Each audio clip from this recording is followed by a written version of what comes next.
And welcome in, sports fans. Sports fans? Beer fans. I'm a sports fan. There we go. So, I like beer, too. That is kind of where it kind of was born out of, was sports and moving ahead from sports into something else, I guess, to a certain extent. So, sports and beer. Welcome in, beer fans. Two Guys in Beer podcasts. Yet another episode here on the airwaves, whether it be on the podcast platform, Buzzsprout or Rumble or YouTube or TikTok or wherever you're consuming it from, Spotify, Apple, iTunes. We're all over the place. Exactly. We appreciate everybody tuning in and helping us grow this. And we've seen numbers kind of go up lately, and it's kind of fun to be able to see that. So we appreciate each and every one of you checking it out and subscribing. And apparently me saying, tell your friends, tell your enemies, tell your coworkers, tell your neighbors, like, it's helping a little bit, or at least must somebody be working. And check out the YouTube. The YouTube's got all our little shorts that our tech guy's been doing. He's been kicking some ass with the shorts, and we're actually recording the video again this time. Maybe you'll see us on YouTube. Maybe you won't. I guess this is kind of a test run here. We'll still probably put it up on YouTube if it goes all right, just to kind of show where we started, and then someday in the future when we have our own studio and the IDS Tower in Minneapolis, then we'll have a real set. Yep. That'll be one floor above the actual brewery that we have as well. That could be like a Mobcraft where we're crowdsourcing ideas for brews. So I don't know, so many different things I'm sure that we'll have that'll spurn off from here. Never had a bad idea after drinking a couple beers. Well, then let's get to it. So let's do it. Today's brewery, we're going to be talking about Invictus Brewing. It's a Minnesota brew. It's in Blaine. I believe it's still technically Blaine at that point in time.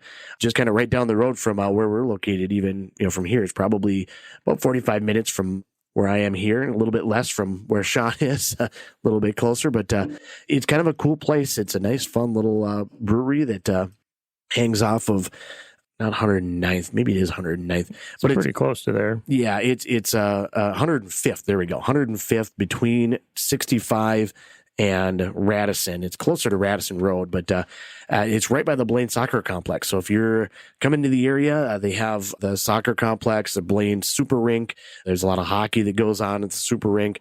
But just looking at a map, there's 30 fields there. They've had national tournaments. They've had international tournaments there for soccer. So lots of stuff kind of going on in that area.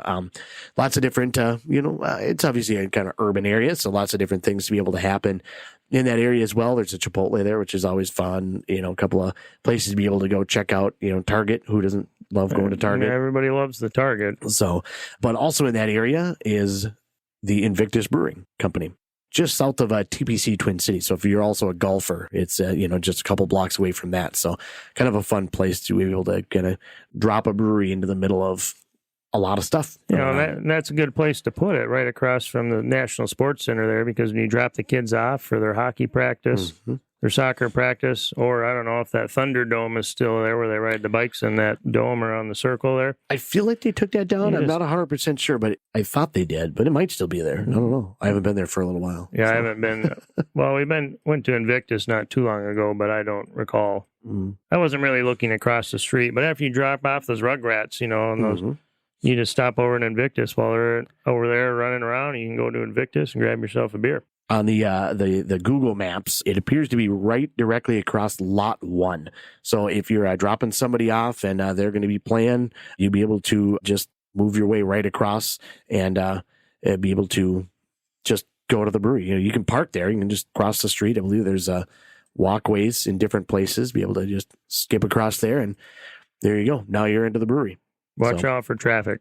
Yes, definitely. It's like playing Frogger going across that road. Safety first there, folks. So make sure you check that out. So that's kind of the location. That's what we're doing today. The beer that I've selected is the Hazy Crazy IPA. That sounds very tasty. Mostly I just thought the name was fun. Like that was really kind of what it came down to. It's like, this sounds like a fun thing. It's a New England style IPA. Citrus, pineapple, and mango tasting notes is what it says. It is 16 ounces, so it's a pounder. It's a big guy.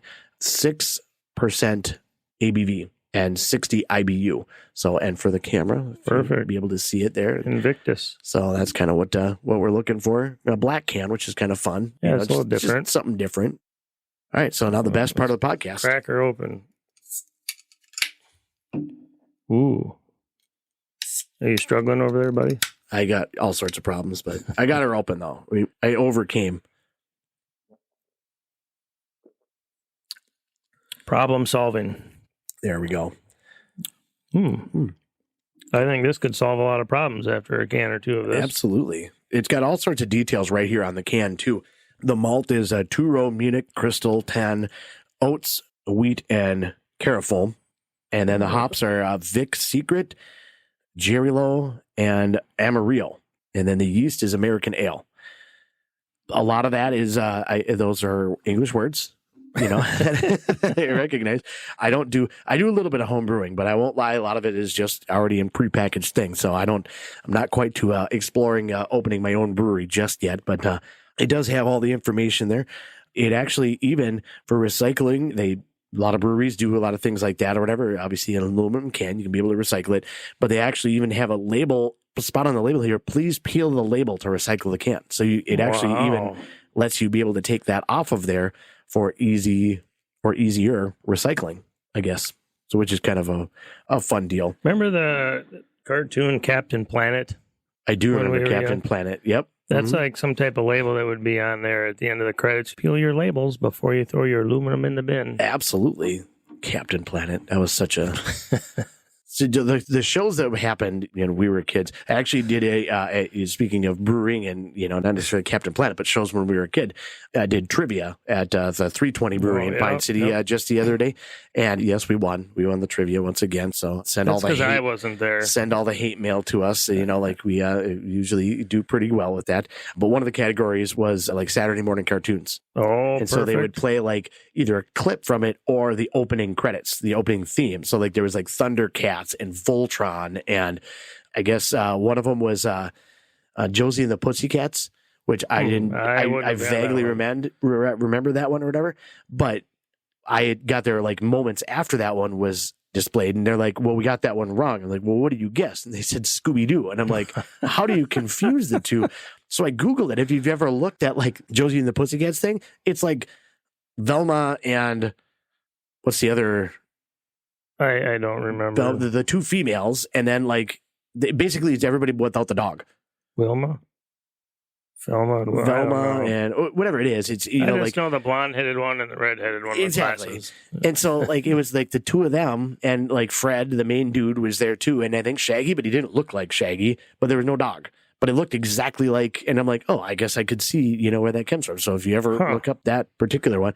But anyway, yeah, so the rest of them, DuckTales was on there. And, you know, so like just kind of a little blast from the past. And me personally, Voltron was like my all-time favorite cartoon and one of my favorite shows altogether of all times. Judge me if you will, but that's my jam. That's where I live.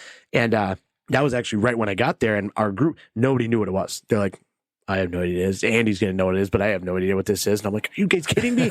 Oh, my God. I got the action figure over in my wife's office. See, I vaguely remember that cartoon, but Thundercats, I would have been all over Thundercats right away. Thundercats are go. Yeah. Sing it, Andy. You probably don't want me to sing too much. You're probably right. So anyway. At least not yet. Give a few more of these Invictus in us, and then... Den will definitely, amazing. Not only are all the good ideas better, or all the ideas are good, both of those things, but the tone evens out, and you become, too, right? That's when you end up all of a sudden singing "Baby Got Back" in a random bar in Carlton. Yeah, as after a couple of thanks a lot, Nick. Appreciate that one, Nick. We're gonna put that one on you. Then we end up in a dauber fight or something like that. I'm glad I missed out on that part. Long story. We'll leave that one out there, and we'll let Nick explain that at some point in time.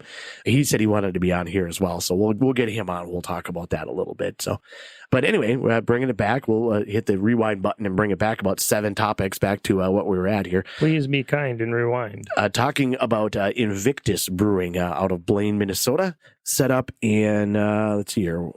Trying to find when they actually opened up, but 2013 is when it kind of started to come together, is kind of what happened. So it, again, like many different times, and it actually even says that on their bio, like a lot of startup breweries, the idea for Invictus grew out of a home brewing hobby gone rogue, which that's really name a brewery that hasn't, like, this is something that I want to do. This is a great idea. Or, like even Mora Beer Club in Mora, just up the road, is they just were making too much. Right. Because they were just a group of guys that would get together. It literally was a Mora Beer Club. It was just like 5 guys that would just get together and just brew beer.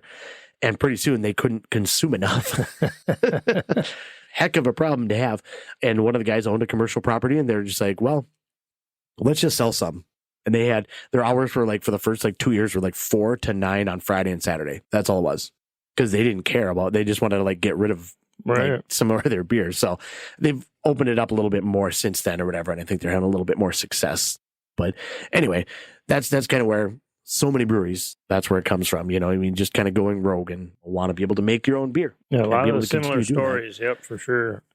So the president, Previn Solberg, that's Previn with a P, Previn, Previn Solberg. I'd always been a craft beer fan, and despite his desire to homebrew, found the hobby to be intimidating. I know that feeling. I've done it a couple of times. I don't know if you've made yours, but you don't always need to drill through the hood to be able to do that. At some point, we're going to put that picture out on the social media so that you can see that. If you've got one, do you actually have a photo of that? 100%. Yeah, I came across it actually even within the last handful of days. Perfect. But we'll get that out there and get a picture of that. But it is kind of intimidating because it's like cooking in a way, but it's very extended just because you have to heat it up and you have to cool it down and you have to boil it and you have to cool it down. And there's a lot of steps to go with it. And it takes a little bit of commitment, and people that are really into it really love it. And I enjoyed doing it the times that I did it, but part of it is I don't have a wort chiller and I don't have certain things. So I'd only do it in the winter, and it would still take 8 hours to be able to do it, just because time consuming. Yeah. Depending on, how you're heating it. If you're doing it like a 1 gallon batch or a 5 gallon batch or something like that, it takes a while to be able to get 5 gallons of water to boil. And then it takes another large amount of time to be able to get it to come back down to temperature where you need it. Because you can't pitch yeast and you can't do certain things if it's above a certain temperature. Otherwise you burn it out and then it doesn't do anything. So a lot of steps and a lot of things you got to hit just right with that or whatever. So, I know the feeling, you know what I mean? It seems to be intimidating. So 2013, that's when he met Troy Wolter, who's also involved in the brewing. Their kids were in the same kindergarten class and found out he had been brewing for years, just brewing, doing his own thing and enjoying that. So Troy invited Previn. He's like, hey, come over here, come into my garage. I'll brew a batch for you. You can he hadn't done it. Now you can see it. You can see the process. You can see what the intimidating parts are and how to be able to overcome that. So they do that, and Previn, bam, light switch turned. I'm in. This is great. I need to do a bunch more of that. They started hanging out a lot more. They started creating their own recipes, started trying to be able to kind of develop their own ideas of different stuff like that or whatever. So several months later, he started becoming a little bit of a researcher, researching the craft beer industry. This is Previn again doing that. So he's starting to look at that, talking to other brewers, talking to the industry, talking to people about what their thoughts are on it, starting to create a business plan, if you will, reading articles, doing all sorts of research with it. Sure. So he's really getting into this thing. He did this all behind his wife's back. Oh boy. She did not know.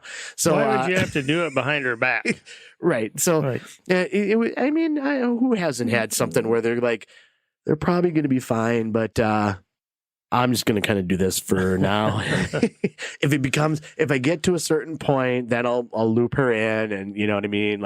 I've made decisions like that, and sometimes it works out, and sometimes she just rolls her eyes at me and it's fine. I'm fine. Everything's fine. I haven't, she hasn't assaulted me or anything, so she hasn't thrown things at me. So, at least still living under the same roof. You haven't accidentally fell down the stairs yet? Not lately. Not for a while. Yeah, not lately. So I'm at least getting better about the plans, knowing what's going to be okay and what's not.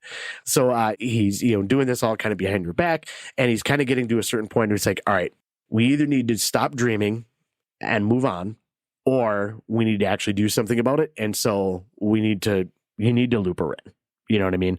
And we say all this, we joke about all this or whatever, but I'm sure there's probably been some ladies that have had some ideas like that at some point in time too, that I'm not going to tell him about it.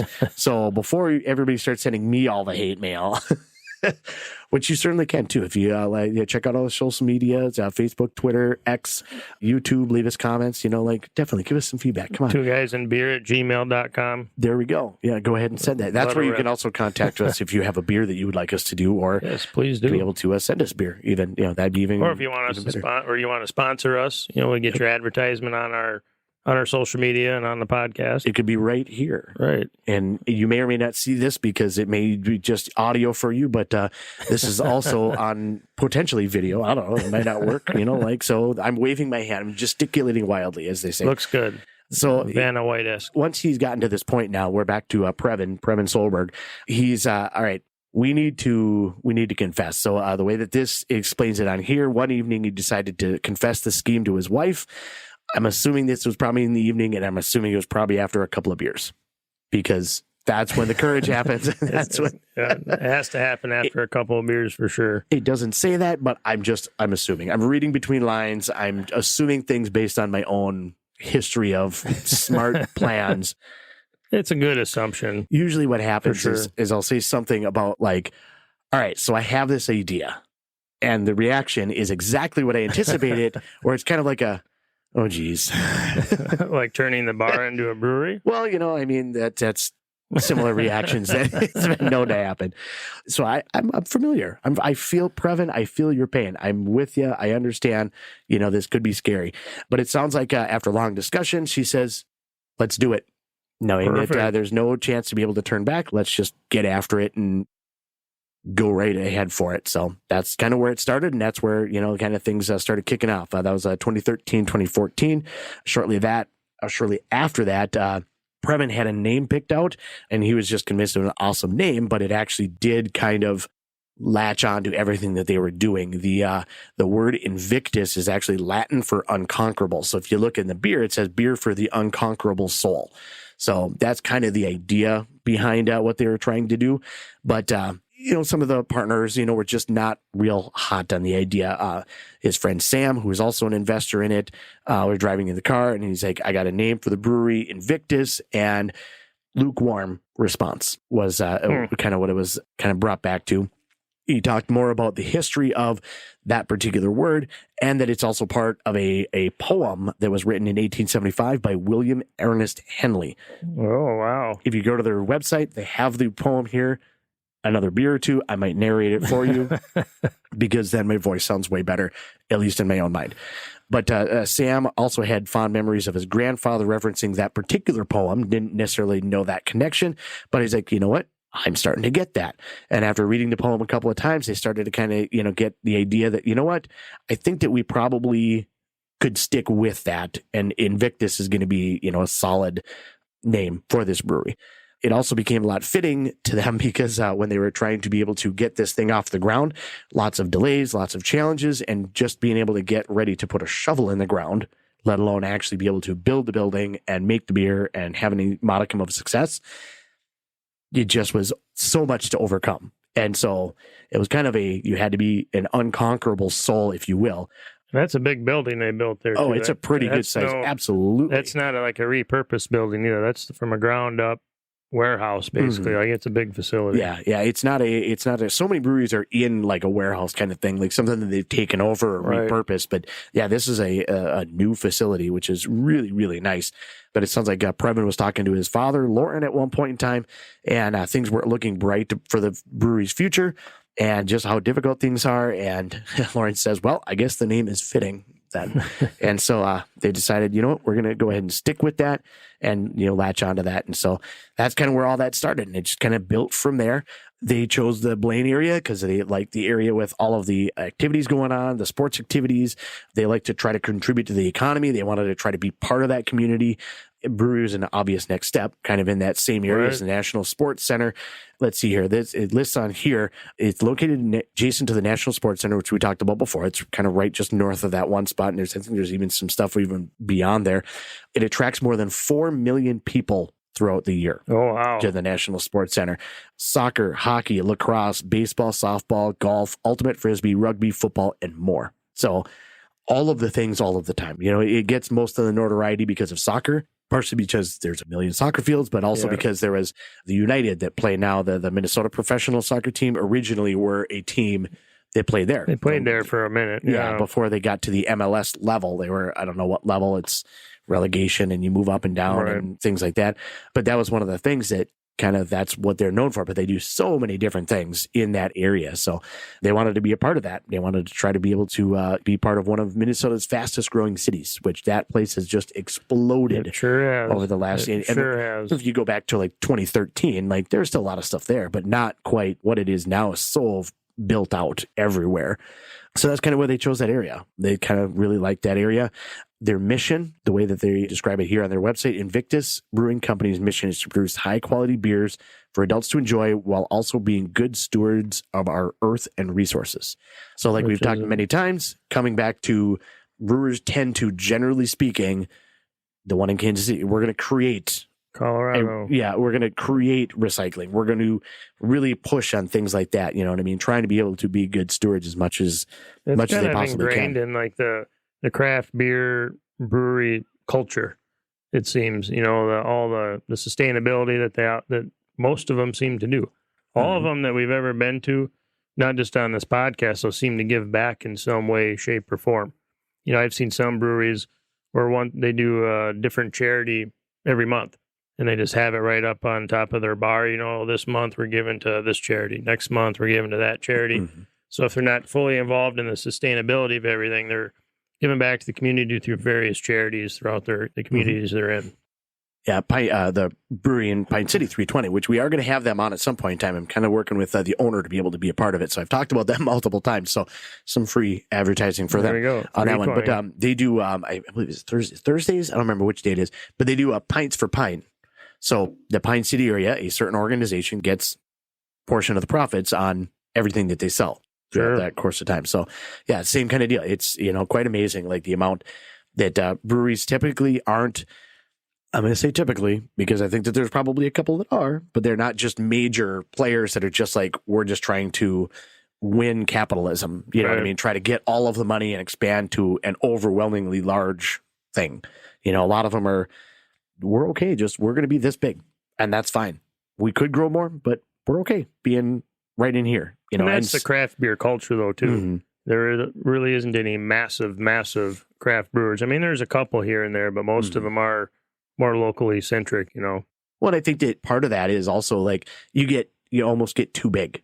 You know what I mean? You start losing some of your quality because you're starting to like get into like minutia on such a large level that now we're not making 5 gallons and making it taste just so. Now we're making 1,000-gallon batches and trying to like, you know what I mean? Like, oh, do I put 5 buckets or 6 buckets of this hop in, like certain things like that. So then to get distribution and all that, that's another step in the process where if you don't really do that, then it cuts down on your overhead and then you can just serve locally, And a lot of the people that I know that have done it and been involved in it or whatever, they like to be a part of it. And you get too big. Now, all of a sudden, now you're just in a boardroom. You're just in a office. You're, just doing things like that. You're no longer like boots on the ground making the beer. You're no longer behind the bar serving it. You know what I mean? Like you start losing the fun of that. Oh, exactly. That's kind of the whole point, is to enjoy the process of brewing and, of course, drinking with people around you. Yeah. Yeah. So that's, I don't know. I think that it's just the culture is amazing, but I think that that's not breaking news to anybody at all at this point in time. So quick hitters on their tap room features a meeting room that can seat up to 50 people. Total seating is about 200 people with 6 fermenters as a focal point. So you're in a brewery. So you come in, nice tables, long benches, lots of chairs, lots of seating, and then you can see everything through the glass off on the other side. So their production facility right there on site. They're not sending anything, too crazy all over the place. One really cool thing that I do like about that, they have kind of a patio that wraps around the outside of the building, and they actually have an area where there's like a bar that you can pull a chair right up to the bar like you would on the inside, but there's like a garage door that opens. And so now you're on the outside looking in to the brewery, just sitting on the patio. So they got kind of that indoor-outdoor area that kind of works kind of nice with that. So kind of fun to be able to check that out. I definitely recommend it. They do say just on their website, just as a word of note to anybody or whatever, as far as pet policy, we've talked a little bit about pets on the podcast before. A few times. We have some opinions there, but they do welcome pets, but they do prefer them just to be on the patio only. So that is not something they don't That's where they want them. You don't want them pooping inside. Yeah, they do say service dogs are welcome, but they have to be service dogs that are working, as we've talked about before. That doesn't say that on here, but that just says service dogs is what it is. So, but they do allow dogs, so they are dog friendly to a certain extent on the patio outside. So it's a nice little patio area. It's kind of a little bit thin on the one side, but if you get to the back part, it opens up to a nice yard area, and you can play bags or just hang out back there. They also do yoga at the brewery one Sunday per month at 10 a.m. And then they also, on the last Monday of every month at 6 p.m., they also do paint your own pet class, where you get a picture, you submit a photo, and then you actually paint your animal. Well, it might be a little funner to bring the animal and paint the animal. I would think so. I don't think that I'd be able to do that with my dog, though, because he wouldn't sit still long enough for me to be able to... A little spray paint, just psh, psh. Well, I mean, he's Dalmatian, so you just kind of like draw an outline and then, take the black spray paint. He's kind of already now painted. He's got dots. Yeah. That's kind of, what it is. I will also say one other thing about the brewery that is really cool. That's a lot of fun. So they have the full brewery, all the different selections. If you go onto their website, they have tons and tons of different beers, different kinds. Something for pretty much every kind of palate, whatever you're kind of looking for. They do distribute a little bit, mostly kind of upper Midwest, Minnesota. I don't think they go nationwide necessarily, but they do distribute pretty decent. I was able to get this down in St. Paul, but I've seen it in Bram and Mora and Malacca. You see it kind of around pretty good. But if you go to their location, they do have a full-time kitchen there. It is not the Invictus kitchen or anything. It is called the Tipsy Steer. And I think there's a couple of locations, but it is a locally owned and managed kitchen that has a permanent spot within the brewery. So they do, what they call it is local sassy brew food. So it's a lot of like barbecue and things like that. So they do have brick oven pizza, hand patted burgers, but things like that. So a really, really good food. And it is really good. Very, food. very good. I've had it there a few times too, and it is really good food. And what's nice is it's unique that there's actually a full restaurant in a brewery. Yeah, it's not. It just doesn't happen very often. Yeah, a food truck out front or a pizza or your favorite pretzel. But it's a pretty nice place. You were going to bring up those pretzels again, weren't you? I said your favorite pretzel. Yeah. And what's the neat thing about this, too, I don't know if you were going to bring this up, but when it comes to that restaurant and even when you're ordering beer, when they see you at your table, you can literally order whatever beer and food you want from your phone and they bring it to you. If you need another beer, you just couple clicks on your phone and a few minutes later, another beer's coming right at you. So it's hard to beat that. So that technology is pretty nice. So you're not, if you're ready for your beer and they're busy, you're not waiting on the waiter or waitress to come to you. You just pick up your phone and click, and next thing you know, a couple minutes later, you got a beer in your face. Yeah. That's usually I just raise my hand and give the international signal for I need another one. But yeah, it's a great place, cool place, a lot of different stuff, a lot of information on their website. That's one of the things that I also really like about them too. A lot of information there. You can find out just about anything. They do have a frequently asked question that talks about kid-friendly, wheelchair accessible, smoking on the patio, like things like that. It does talk about a lot of that stuff. And they do have a section on their website that also is a place where they show like where they distribute and where it's on tap. So I have not seen it necessarily on tap, but I haven't anywhere either. It is at different times. Let's see here, McGregor, north of there, up in Duluth. Wow. We see some places down in the cities. Far away. But you think it'd be closer to the cities? Have it up in Duluth and McGregor. That's quite a ways away from Invictus. Yeah, there's a handful of them that are up kind of in the Brainerd Lakes area, up by Black Duck and Elwood and things like that. So yeah, a lot of good places to be able to find Invictus. And I really recommend it because it's a solid brewery. They got some really good beers, that they've had. This one is pretty solid, pretty good, pretty smooth, easy drinking. It's not super hoppy. It is definitely a hazy IPA though. It does have that. So my brother-in-law, Alan, probably won't like it because he's not in the hazy world, but that's fine. That's fine. We'll find another one for him. We'll go there. He used to live next to it, so he's familiar. We'll find a beer for him. We'll be all right. Hazy, crazy, IPA-zy. Yep. Good stuff. I'd recommend anybody try it. If you ever get a chance to get some Invictus beer, definitely give it a shot. It is pretty good. Pretty tasty beer. Then just informationally, I mean, obviously you can Google it. You can look them up. You can find their website. But Yeah, 2025 105th Avenue in Blaine. So, as I mentioned, on 105th, right between 65 and Radisson Road. So, really easy to find, although super easy to find. But one tip, if you can, come in on Radisson Road, because if you come in from 65 and you're going east, you can't turn left. So, you have to go past it and loop around, which isn't that big a thing. But if we want to get into like the very small minutia of inconveniences, it's a pretty small inconvenience. It's really not that big a deal, but there isn't, just because there's so many roundabouts and other things, and it's a split road there through there. You got to go down to like the next road or whatever and turn around. So, but it's pretty easy to find, like 105th, and then just go kind of between there and Radisson Road. Google it, put it on Google Maps, put it on Waze, put it on, what's the Apple version? I don't even know. Apple Maps. Okay. Yeah, we'll do that. Apple's terrible. If you have an iPhone, I'm sorry. It's terrible.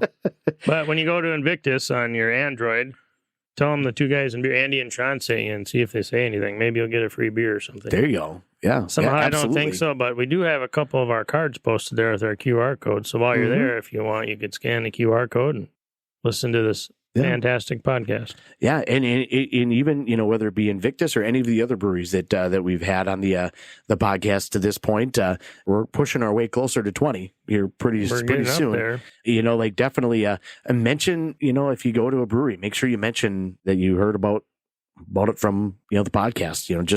Just to let them know that people are talking about it. We want to make sure that we want to make sure the business gets in a way they're due, about it, but we like talking about it. We like researching it and discussing the various beers. And I like drinking it. Absolutely. That's the best part of the entire thing. So yeah, again, like we said before, if you have any beers that you're looking to be able to have or anything like that, definitely reach out to us is probably the English way to be able to put that. Reach out to us on our social media platforms, Facebook, Twitter, X, YouTube, Rumble, Instagram, TikTok. We're everywhere. Yeah. iHeartRadio, Pandora, Pod Addict. Wherever you want it, it's there. Spotify. Yeah. It's all the things. So yeah, but if you get a chance, definitely, give us some feedback, give us some thoughts. Recommend a beer maybe in your hometown, because we got some people that have checked in from Texas. We got some people that have checked in from Washington. We've got, I think you said at one point we had some people that checked in from like England or something. There's England, there's Australia, or pretty much everywhere. So yeah, if there's something that you have there or whatever, definitely recommend something. If we can source it, that's the one challenge, I guess, to a certain extent. We can get some good Canadian beers from where we're at, but Australian beer might be a little tricky to be able to get a hold of. We'll definitely give it our shot. If you recommend something that, we'll absolutely try to be able to do what we can to be able to do that. So if you want to hear the kind of background of a certain place, just let us know. Yeah. So that's kind of my story. That's my portion of the podcast here with Invictus Brewing. So I will continue drinking. Sean, what do you got? Some fun and fantastic info? I do. I got a couple interesting stories I kind of came across this weekend. Kind of interesting. I'll tell you the fact that I found. Actually, I found it a while ago, but we'll share it now. So if you were to drill a tunnel from one side of the earth to the other, straight through the core, drill here, come out on the other side, wherever that is. Which I don't think has been done. I'm not 100% sure, but I don't think has been done. We should probably try. Actually, I think Russia has the longest bored tunnel, and then they heard noises and they filled it with cement. So, that sounds right. That's kind of how that happened. But if you were to dig a tunnel from one side of the earth all the way through to the other and jumped in it, guess how long it would take you to reach the other side? Forever, because gravity will keep you in the middle? I don't know. Okay, maybe. Newton's law. I feel like I've maybe heard this at one point in time. Fall. Let's say 2 hours. 42 minutes and 16 seconds. Wow. Free fall. That's a... I don't know how fast a free fall is. I probably should have looked that up. Right. Don't you hit like terminal velocity at some point in time? You can only fall so fast. You can only get... so much faster. School was a long time ago, so I just don't remember all that. But I do remember something about a velocity. Everything will hit a certain speed, and that's as fast as it'll go. Mm-hmm. I'd assume through this tunnel, that would be about as fast as you go. Sounds right. Yeah. So 42 minutes. 42 minutes. That's a little bit quicker than, so we were talking about previously about, going to the Oktoberfest. Like it's going to take a little bit more than 42 minutes for me to get from MSP to Berlin. a little bit longer. I don't know about your flight if you got something else going on, but it's going to take me a few more minutes than 42. Yeah, about 10 to 15 hours is what I've been seeing on there. I'm close to booking, but we just haven't quite booked yet. But. Yeah, I almost booked it actually earlier today. We got couple of details we're just making sure are set or whatever, but otherwise, I think we're going to have that booked on our side. So the one I'm actually doing is actually going to have, ironically, it's going to give me a little mini vacation because the layover is about a 9 to 10 hour layover in Dublin. Oh, I was looking at one of those. So I was like, well, I mean, why not? Yeah, we haven't quite booked yet. I haven't decided if we're going to fly into Berlin or Munich because you can fly into either one of them. It's actually cheaper to fly into Berlin as opposed to Munich, but we'll see. It's like $100 train ride or something like that. I think we're going to rent a car and drive down, but to be determined. Lots of details, logistics to get two guys in beer Figure to it out. Oktoberfest in Munich. Yeah. Back to the stories here. Have you ever lost your wallet? I have. It is an awful feeling.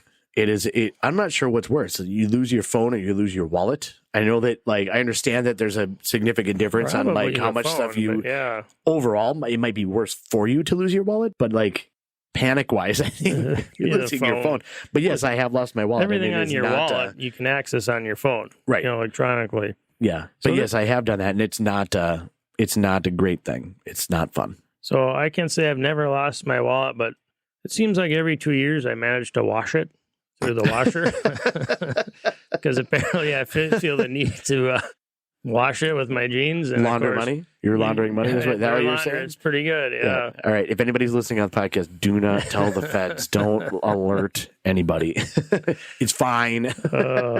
And you open the washer, and of course, there's dollar bills all over, and your license, and your credit cards, and your wallet shrunk up, and this and that. Mm-hmm. Well, this lady's wallet really would have shrunk up. So this lady in British Columbia lost her wallet as she was getting off a dock and getting into a boat. She had her wallet in this backpack that she was carrying with her over, and it fell out. She had the zipper open. It fell out, fell in the ocean. Bloop, bloop, bloop, bloop, bloop. Went down, and she didn't know she lost her wallet. We need to get that on the...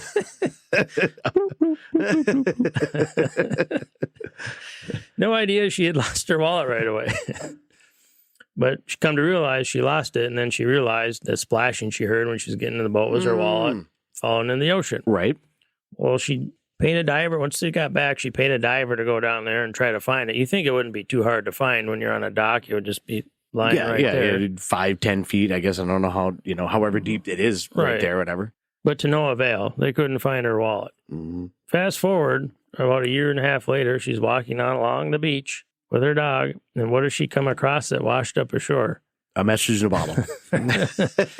Dollar bills in her wallet. Oh. Her wallet had washed ashore a year and a half later on the same beach she was walking along. How about that? Opened it up. All her money was in there. Her license, her credit card, everything was in there. Wow. That is... It's fun to hear stories like that, like the crazy randomness of how, just stuff just works out. How does that even happen? Right? She said everything was in relatively good condition except for the metal zipper, and the zipper was corroded a little bit from the salt water, but otherwise, what are the odds? Yeah. Well, yeah, to be in the exact same spot or the same area, but then that's why the diver couldn't find it because they washed it up grabbed there. It. Yeah. Where would it even have gone? Did it actually get carried out to sea, or was it just kind of there the whole time? Well, it probably got buried in a little bit of silt and moved around with the motion of the ocean or the tide or you would think so, whatever it be. Yeah, that's So she recovered. Kind of cool. She found it, but she recovered everything there. So that's the first story. That was kind of interesting. I like that. Just the odds. Do you know that sign language has tongue twisters? Really? Yeah. I don't know what they are, but they are certain sequences. I can't do much for signing. Thank you. Yes, I can. Thank you. Yep. You got to make sure you stay over the top, though. You don't get the chin because that's a very different sign language. That's more Italian there. Well, no. Guinness Book of World Records. You've read that book. Multiple times. I've read that book. They come out with one once a year, if I recall. Yep. Yeah, typically. There's a couple of people that are in there that that's all they do. I don't know if they do that as a job, but they're in there all the time. They have just trying to break any random record. Yeah, they're just trying to... Because really all it has to do... what did I read somewhere? That you just have to have it something that somebody can recreate with reasonable means. I wonder if we can get in So there it doesn't for, matter like, what it drinking is. beer on a podcast. Maybe. How many beers can you drink on a podcast? Well, I wonder if that would be a category. I think I've had 2 on certain ones, maybe 3 on that the one where we had the Mobcraft. The Advent calendar Yeah. one. I think we maybe got up to that. That was fun. Those are pretty good. from what I remember. The last one I had was pretty good. That juicy one, Right? that Amanda didn't like. Yeah. Well, she's kind of judgy. Aren't they all? Don't tell her I said Aren't that. they all? Don't tell her I said that. So Guinness Book of World Records. I don't know where they come up with these things. We just kind of just talked about how random people just try to get in there for stuff. But a Danish man earned an unusual Guinness World Records title when he managed to stuff 68 matchsticks into his nostrils. Like, who comes up with this? You just grab some matchsticks and just shove them up in each. Do you have to like pull it open and shove them in there? 68. Huh. Peter von Tangen Buskoff, he was 39 years old, was awarded the title for most matches held in the nose when he surpassed Guinness World Records goal of 45 matchsticks. I mean, that is a really random one, but I mean, how many times have you, because I know how you routinely thumb through the old Guinness book in your spare time. How many times have you come across something and you just look at it and you're like, well, I could do that. I've done that before. There's been a couple of times where I'm like, oh, I could do that. And then I try to do like part of something like that. And you're like, oh, I absolutely can't do that. It's almost immediately, like this was regret it. Yeah, you'd still give it a shot. I wonder how many I could fit in my mouth. My mouth? Not my mouth. My nose. Try it. Try it in the break here and find out. Yeah, I don't think my nostrils are especially large. I mean, I guess I've never really thought about it, but how many did he get again? 68. 68. He shoved up in his nostrils. Now, I wonder what the qualifications are for that. Are they like, because technically, isn't like those, the matchbook, little flat cardboard ones? Right. Technically, that's kind of a matchstick, isn't it? So, I mean, I think it would have to be like those square wooden ones, you know what I mean? Like the standard matchstick. But that's what the photo of them showed, was the standard. Because those flat cardboard ones, I could probably be fit, like 85 of them or something. You should try it. I mean, they're pretty flat. You should try it. I might. Somebody light the end on fire on me. That's actually the first thing I thought when I saw the picture. I'd be like, I'd like to just hold the lighter up. Just light something towards it. Yeah, Mr. Buskoff, surprisingly, he said it didn't really hurt. He said he has fairly large nostrils and quite stretchy skin. Stretchy skin. Okay. He must moisturize it. He thinks that helped him a lot. He says he chose the matchstick challenge after researching different world records he could attempt. He said he didn't think he can currently beat his own record, but he hasn't ruled out trying again in the future. In quotes, this is what he says: "For me, an increase in capacity would require some training, or perhaps my nose will grow as I get older." How do you train for that? So is it kind of like you've seen, like the kids that gauge their ears, you know what I mean? Slowly but surely. That's what I'm saying. Like pumped it up or something. Yeah, and blast it out. Pretty soon you look like Nat Geo nose, like that'd be really big nostrils. That's a lot of. That's all I got for stupid news. Did you know that Minnie Mouse? Her name is actually not Minnie. It's Minerva. Oh wow! Yeah. Minerva. Just random facts. We're just throwing things out there at this point in time.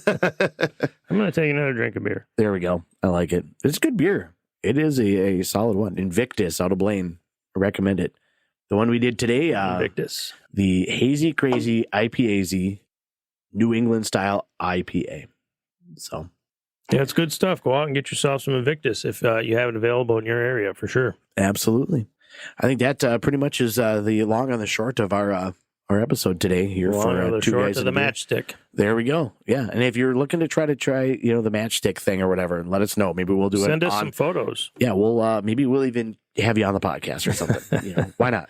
Podcast challenge. Or if you have a world record. If you have a world record, well, there you go. Let's get you on there. Let's see if you can beat it. Beat your own world record, or just talk about it that's fun too, especially if it's beer related, that'd be even better. So we'll try to maybe see if we can't get something figured out with that. So I hope you enjoyed today's episode. Speaking of Invictus Brewing, we talked about the Hazy Crazy IPA, and I hope you can get a chance to be able to check out all the rest of our episodes, like, share, subscribe, all of the things. Follow us on everything, and make sure you share it and tell all your friends and loved ones, and even your not loved ones. Tell everybody about it. Get it out there as much as we can, and definitely give us feedback. Recommend something if you want to be able to talk about something particular, or if you want us to try a certain beer, or just be able to do some research with the history of one. We're happy to be able to do it. That's part of why we're here. So, Sean, what else you got today? No, that's about it. Thanks a lot, everybody. Appreciate everybody listening. God bless all of you out there, and cheers. And we'll talk to you next time here on Two Guys and a Beer. Cheers.